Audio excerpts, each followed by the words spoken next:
ప్రియ సహోదరి సహోదరులారా, ఈరోజు మనము ఆదాము హవ్వల గురించిన కథను గురించి తెలుసుకుందాము. యెహోవా దేవుడు ఈ భూమిపై సృష్టించిన మొట్టమొదటి మానవుడు ఆదాము. ఆదాము మానవ జాతికి మూల పురుషుడు. దేవుడు 6 రోజుల్లో భూమి ఆకాశములను, సూర్యచంద్రులను, పశుపక్షాదులను, మనిషిని సృష్టించాడు. ఆ సృష్టి క్రమం ఎలా ఉందంటే, మొదట భూమి నిరాకారంగా ఉండేది. అగాధ జలములపై దట్టమైన చీకటి కమ్మి ఉండేది. దేవుని ఆత్మ ఆ జలములపై అల్లాడుతూ ఉండింది. దేవుడు ఆజ్ఞ ఇయ్యగానే వెలుగు ఏర్పడింది. ఆయన మొదటి రోజు వెలుగును చీకటిని వేరుపరిచి వెలుగుకు పగలు అని, చీకటికి రాత్రి అని పేరు పెట్టాడు. రెండవ రోజు దేవుడు అగాధ జలమును 2 భాగాలుగా చేశాడు. పై జలములకు ఆకాశమని పేరు పెట్టాడు. మూడవ రోజు ఆకాశము కింద ఉన్న జలములన్నీ ఒకచోట కూర్చబడి ఆరిన నేల కనిపించుగాక అని ఆజ్ఞాపించాడు. జలములు భూమి విడిపోయాయి. దేవుడు జలములకు సముద్రము అని, ఆరిన నేలకు భూమి అని పేరు పెట్టాడు. భూమిపై పలు రకాల మొక్కలు, ఫలమిచ్చు వృక్షాలు, గడ్డి మొలుచుగాక అని ఆజ్ఞ ఇచ్చాడు. అంతా ఆయన మాట ప్రకారం జరిగింది. 4వ రోజు దేవుడు పగులును రాత్రిని వేరు చేశాడు. వాటిని సూచించుటకై 2 గొప్ప జ్యోతులను నియమించాడు. పగలను ఏలుటకు సూర్యుణ్ణి, రాత్రిని ఏలుటకు చంద్రుణ్ణి, నక్షత్రాలను ఏర్పాటు చేశాడు. వీటన్నింటినీ కాలములు, దినములు, సంవత్సరములను సూచించడానికి ఏర్పాటు చేశాడు. 5వ రోజు దేవుడు ఆకాశంలో ఎగిరే పక్షులను, నీటిలో సంచరించే జలచరాలను సృష్టించాడు. 6వ రోజు భూమిపై ఉండే పశువులను, పురుగులను, అడవి జంతువులను సృష్టించాడు. ఈ 6 రోజుల్లో తాను సృష్టించినటువంటి వాటన్నింటిని చూసి దేవుడు సంతోషించాడు. తర్వాత దేవుడు తన పోలిక చొప్పున నరుని, అంటే మానవుణ్ణి తయారు చేశాడు. సృష్టిలోని తక్కిన వస్తువులను, జీవరాశులను దేవుడు తన నోటి మాటతో సృజించాడు. కానీ మనిషిని మాత్రం స్వయంగా తన చేతులతో నేల మట్టితో తయారు చేశాడు. అతని నాసికారంధ్రంలో జీవవాయువు ఊదగా నరుడు జీవాత్మ అయ్యాడు. దేవుడు నరుణ్ణి భూమి మీద ఉండే సమస్తమైన జంతువులు, వృక్షములు, ఇతర జీవరాశుల కంటే శ్రేష్టమైన వానిగా సృష్టించాడు. అతనికి భూమిపై ఉండే పక్షులు, జంతువులు, ఇతర జీవరాశులు, పండ్లు, ధాన్యములు ఆహారంగా ఉండుగాక అని ఆజ్ఞాపించినాడు. దేవుడు 7వ రోజు విశ్రాంతి తీసుకున్నాడు. ఆయన 7వ రోజును పరిశుద్ధపరిచి ఆశీర్వదించాడు. తర్వాత దేవుడు ఆదాము హవ్వలను ఒక తోటలో ఉంచాడు. అది ఎలాగనగా, దేవుడు సృజించినటువంటి మొట్టమొదటి నరుని పేరు ఆదాము. దేవుడు ఆదామును ఏదెను తోటలో ఉంచాడు. ఆదామునకు కష్టపడి వ్యవసాయం చేయాల్సిన అవసరం లేదు. ఆవిరి భూమిలో ఉండి పైకి వచ్చి నెరలు తడుపుతూ ఉండేది. ఏదెను తోట మధ్యలో జీవవృక్షము, మంచి చెడులు తెలిపేటువంటి వృక్షము అని ఉన్నాయి. జీవవృక్షము, మంచి చెడులు తెలిపే వృక్షాలు. దేవుడు ఆదాముకు ఒక గట్టి హెచ్చరిక చేశాడు.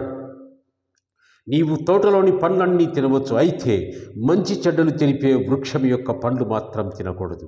అవి తింటే తప్పకుండా నువ్వు చచ్చిపోతావు అని చెప్పాడు. ఆదాముకు ఆకలి, దప్పిక, బాధ, చింత, బిడియం, సిగ్గు అనేవి ఏవి తెలియవు. ప్రతిరోజు ఒక స్నేహితునితో మాట్లాడినట్టు దేవునితో మాట్లాడుతూ కాలం గడుపుతూ ఉన్నాడు.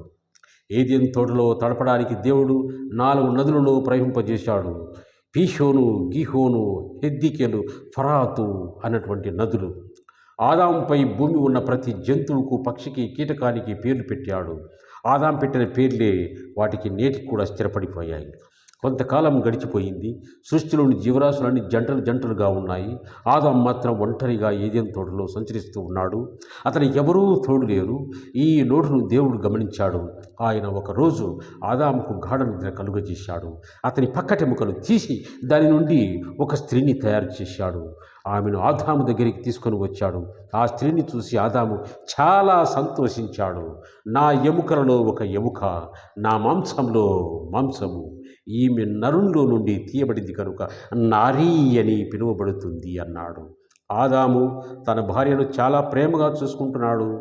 ఇద్దరు ఏదెను తోటలో దిగంబరులుగా సంచరిస్తూ ఆ తోటలోని పండ్లు తింటూ కాలం గడుపుతూ ఉన్నారు. వారికి సిగ్గంటే ఏమిటో తెలియదు. వారు పరిశుద్ధులై దేవునికి ఇష్టులై ఉన్నారు. అయితే దేవుడు సృష్టించినటువంటి ఈ భూ జంతువుల్లో సర్పము అనగా సాతాను చాలా యుక్తి గలది. అది ఏమైంది నెక్స్ట్? అది ఒకరోజు స్త్రీ అంటే హవ్వ దగ్గరికి వచ్చి ఆమెతో ఈ రకంగా అనింది, ఈ తోట చాలా అందంగా ఉంది కదా, ఈ తోటలోని పండ్లు చాలా చాలా చాలా చాలా బాగున్నాయి కదా, మీరు ఈ పండ్లన్నీ తినవచ్చు కదా, ఈ చెట్టు పండ్లైనా తినకూడదని దేవుడు మిమ్మల్ని ఏదైనా తినకూడదని శాసించాడా, మీకు ఏమైనా ఆజ్ఞ ఇచ్చాడా అని అడిగింది సాతాను. స్త్రీ సర్పంతో ఇలా అంది, దేవుడు మాకు పూర్తి స్వేచ్ఛ ఇచ్చాడు, ఈ తోటలోని పండ్లన్నీ తినవచ్చని చెప్పాడు. అయితే తోట మధ్యలో ఉన్న మంచి చెడు తెలిపే చెట్టు యొక్క పండ్లు మాత్రం తినవద్దని చెప్పాడు, అది తిన్న రోజు ఖచ్చితంగా చచ్చిపోతారని తెలియజేశాడు అని చెప్పింది. స్త్రీ మాటలు విన్న సర్పం అని నవ్వి, అంతా అబద్ధం, దేవుడు చెప్పిన మాటలు నమ్మకండి, ఆ చెట్టు పండ్లు తింటే మీరు చావనే చావరు, మీకు తెలివి వచ్చి మంచి చెడ్డలు తెలుసుకుంటారు, మీరు దేవతలో సమానులు అవుతారు, అందుకే దేవుడు మీతో ఆ పండు తినవద్దని చెప్పాడు అని సైతాను చెప్పింది. స్త్రీ సర్పం చెప్పినటువంటి మాటలు నమ్మింది. ఆ చెట్టు పండ్లు చూడడానికి చాలా అందంగా ఉన్నాయి, తినడానికి చాలా రుచిగా ఉంటాయని తలంచింది. కనుక ఆ స్త్రీ తాను కొన్ని పండ్లు తిని తన భర్త అయిన ఆదాముకు కూడా కొన్ని తెచ్చి ఇచ్చింది. అవి తిన్న వెంటనే వాళ్ళు తాము దిగంబరంగా ఉన్నామని గ్రహించారు. అంజూరపు ఆకులు కుట్టి తన నడుములకు చుట్టుకున్నారు. సాయంకాలం సమయమున యెహోవా దేవుడు ఏదెను తోటలోకి వచ్చాడు. ఆదాము హవ్వలను పిలిచాడు. వాళ్ళు ఆయన స్వరం విన్నారు. ఆయన ఎదుటికి రాకుండా చెట్ల మధ్య దాక్కున్నారు. ఏదో కీడు జరిగిందని యెహోవా దేవుడు తెలుసుకున్నాడు. ఆదామా, ఆదామా, నువ్వు ఎక్కడున్నావు అని బిగ్గరగా అరిచాడు. అందుకు జవాబుగా ఆదాము, నేను దిగంబరంగా ఉన్నాను కనుక చెట్ల చాటున దాక్కొని ఉన్నాను అని చెప్పాడు. నీవు దిగంబరివని నీకెలా తెలిసింది? నేను తినవద్దని ఆజ్ఞాపించిన వృక్షఫలాలను తిన్నారు కదూ అని అడిగాడు. అందుకు ఆదాము, ఈ స్త్రీ తాను తిని నాకు కూడా తినిపించింది అని ఆదాము చెప్పాడు. స్త్రీ సర్పము మోసపు మాటలు చెప్పితే నేను నమ్మాను, తిన్నాను అని చెప్పింది. ఈ విధంగా ఆదాము హవ్వ సర్పం మీద నెపం మోపారు. వారి మాటలు విన్నటువంటి దేవునికి కోపం వచ్చింది. ఆయన సర్పాన్ని శపించాడు. ఈ చెడ్డ పని చేసినందువల్ల నీవు భూమి మీద ఉన్న జంతువులన్నింటిలో శపించబడిన దానమవుతావు. నీవు పొట్టతో పాకుతూ మట్టిని తింటూ జీవిస్తావు. నీ సంతానానికి, స్త్రీ సంతానానికి యుగ యుగాలు వైరం ఉంటుంది. నీవు ఆమె సంతానాన్ని మడ మీద కరుస్తావు, ఆమె సంతానం నిన్ను తల మీద కొడుతుంది అని దేవుడు శపించాడు. అలాగే స్త్రీతో, నీవెంతో ప్రయాసతో ప్రసవ వేదన భరించి పిల్లలను కంటావు, పురుషునిపై నీకు వాంఛ కలుగుతుంది అన్నాడు. అలాగే ఆదాముతో, నీవు నా ఆజ్ఞను అతిక్రమించావు కనుక చేయరాని పాపం చేశావు, నీ మూలంగా ఈ భూమి శపించబడింది, నీవెంతో కష్టపడి చెమటోడ్చి ఆహారం పండించుకొని తింటావు, నీవు నేల మట్టి నుండి తీయబడ్డావు కనుక నేల మట్టిలోనే కలిసిపోతావు అని అన్నాడు. ఆదాము తన భార్యకు హవ్వ అని పేరు పెట్టాడు. దేవుడు ఆదాము హవ్వలను ఏదేను తోట నుండి బయటికి పంపివేశాడు. వాళ్ళు తిరిగి రాకుండా తన దూతలైన కెరూబులను జీవవృక్షానికి పో మార్గంలో అగ్నిజ్వాలను కావలిగా పెట్టాడు. ఆదాము హవ్వలకు 2 కుమారులు కలిగారు. పెద్దవాడి పేరు కయ్యను, చిన్నవాడి పేరు హేబేలు. కయ్యను వ్యవసాయదారుడు, హేబేలు గొర్రెల కాపరి. కయ్యను అసూయతో తన తమ్ముడైన హేబేలును చంపాడు. దేవుడు కయ్యను దేశ దిమ్మరి కమ్మని శపించినాడు. అయితే ఆదాముకు మరి ఒక కుమారుడు కూడా కలిగాడు. హవ్వ అతనికి సేతు అని పేరు పెట్టింది. ఆదాము 930 సంవత్సరాలు జీవించాడు. ఆదాము హవ్వలు దేవుని ఆజ్ఞ మీరడం వల్లనే మనుషులు క్రమక్రమంగా దేవునికి దురస్తులై సాతాను బంధకాల్లో చిక్కుకున్నారు. సాతాను యొక్క బానిసత్వం నుండి మానవులను విమర్శించడానికి దేవుడు నరరూపధారి అయి యేసుక్రీస్తుగా జన్మించాడు. ఈ రకంగా దేవుడు భూలోకానికి యేసుక్రీస్తు రూపంలో అవతరించి మన కొరకై శిలువధారి అయి మరణించి తిరిగి లేచాడు. ఇప్పుడు మనము ఇందులో తెలుసుకోవలసినటువంటి అంశాలు ఏమిటంటే, ఆదాము హవ్వ దేవుని సన్నిధిలో ఏదేను వనంలో హాయిగా పవిత్రంగా జీవం గడుపుతూ ఉన్నారు. దేవుని ఆజ్ఞను అతిక్రమించడం వల్ల శాపాన్ని, కష్టాలను కొని తెచ్చుకున్నారు. తాము చేసిన తప్పుకు ఇతరులు కారణమని చెప్పి ఒకరి మీద ఒకరు నెపం వేసుకున్నారే తప్ప తప్పు ఒప్పుకోలేదు. మనుషులు చిరకాలం శాపంలో, పాపంలో ఉండడం దేవునికి ఇష్టం లేదు. కనుక ఆదాము హవ్వలు జీవవృక్ష ఫలాలు తింటే చిరకాలం పాపంలోనే ఉండిపోవలసి వస్తుందని దేవుడు వాళ్ళను ఏదెను తోట నుండి బయటికి పంపించి వేశాడు. దేవుడు ప్రేమ స్వరూపి కనుకనే శరీరధారిగా భూమిపై అవతరించాడు. సాతాను చాలా యుక్తిగా మాట్లాడతాడు, మోసం చేస్తాడు. కనుక విశ్వాసులు ఈ విషయం గ్రహించి సాతాను దగ్గర జాగ్రత్తగా ఉండమని మనకు ఇక్కడ దేవుడు హెచ్చరిక చేస్తున్నాడు. కనుక మనం మట్టి నుంచి తీయబడ్డ వాళ్ళం కనుక మట్టిలోనికే చేరుతాము.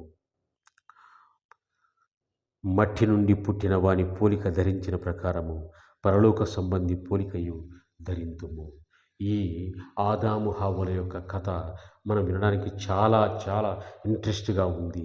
సృష్టిలో మొదటి నరుడు ఆదాము, ఆదాము నుంచి వచ్చినటువంటి స్త్రీ హవ్వ, వారి యొక్క కథ సృష్టి క్రమం తెలుసుకున్నాం కదా. ప్రియ సోదరి సోదరమణులారా, ఎలా ఉంది కథ? మీరంతా విని ఉంటారు, తెలుసుకుని ఉంటారు. పిల్లలు మీరు కూడా విన్నారు కదా. ఓకే, గుర్తుంచుకోండి. ఈ క్రమాన్ని ఎప్పటికీ మర్చిపోకూడదు. బైబిల్ ఎప్పుడు అడిగినా కూడా చెప్పేటట్టు ఉండాలి. నేను తర్వాత కొంతకాలం తర్వాత బైబిల్ క్విజ్ పెడతాను కనుక వీటంటిని గుర్తుంచుకోండి. క్విజ్లో భాగంగా అడిగినప్పుడు మీరు సమాధానం ఇవ్వండి, బహుమానం ఇస్తాను. Okay, thank you. సబ్స్క్రైబ్ చేయండి. ఎవరైనా ఈ ఛానల్లో సబ్స్క్రైబ్ చేయకపోతే మీరు ఖచ్చితంగా సబ్స్క్రైబ్ చేయడానికి ప్రయత్నించండి. అలాగే ఆల్ బటన్ నొక్కండి. ఎవరైనా వీలైతే షేర్ చేయండి. మన సంఘస్థులే కాకుండా ఇతర సంఘస్థులు అందరికీ తెలిసేటట్టు, బైబిల్ పరిజ్ఞానం వచ్చేటట్టు ప్రతి ఒక్కరికి షేర్ చేయండి. ప్రభువా, మీరు చేసినటువంటి సృష్టి విధానము చాలా గొప్పది నాయనా. ఆదిలో భూమి నిరాకారముగాను శూన్యముగాను ఈ లోకమంతా శూన్యమై ఉండగా మీరు ఆత్మస్వరూపులై ఉండి సృష్టి క్రమాన్ని చాలా చక్కగా చేశారు తండ్రి. ఆ సృష్టిలో మేము కూడా నరులమై ఉండి మీ సృష్టిచే మీ పోలిక చొప్పున ఇక్కడ నివసిస్తున్నందుకు మీకు ధన్యవాదాలు ప్రభువా.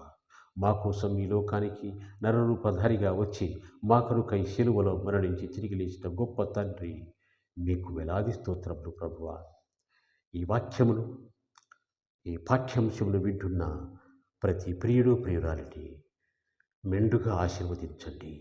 వారి సమస్యలను తొలగించండి. వారికి కావలసినటువంటి కోరికలను మీ ద్వారా నెరవేర్చండి. మా నజరేయుడైనటువంటి యేసుక్రీస్తు నామములో అడిగి వేడుకొనుచున్నాము తండ్రి.